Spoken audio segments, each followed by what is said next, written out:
il-prinċipji m'għandhomx eċċezzjoni u għalhekk nieħu l-pożizzjoni ta' dawk li m'għandhomx tfal.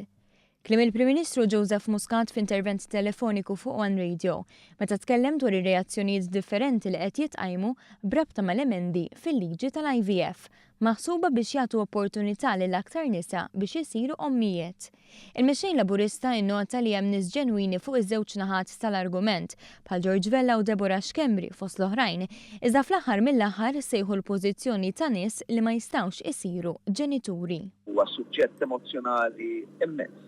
Emozjonali ħafna speċjalment fil-tema tiegħi għal min ma jistax ikollu tfal, għal min għandu bżonn l-għajnuna medika tax-xjenza biex ikollu it-tfal u nies li jżommu lura milli jitkellmu.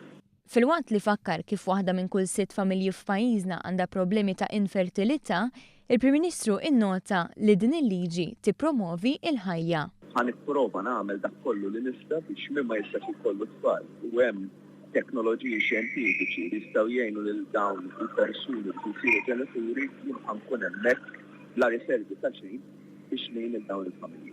Dwar dawk magħrufa bħala Forbidden Stories, Dr. Muscat qal li l-Gvern jirrispetta l-istituzzjonijiet bħalma rrispetta r-ruling ta' Deputat Speaker aktar kmieni din il-ġimgħa dwar is-suġġett, anke jekk ma jreġix ma' dawk li taw speakers oħra fil-passat.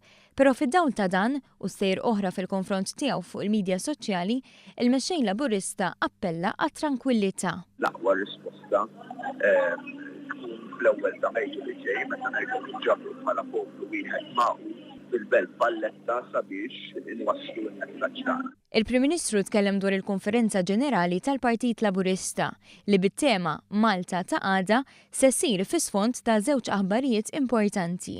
Dik li għall-ewwel darba fl-istorja ir-rata ta' impjiegi hija ogħla minn dik fiż-żona euro u iktar importanti minn hekk li n-numru ta' persuni f'riskju ta' faqar f'pajjiżna niżel għall-inqas livelli fl-istorja.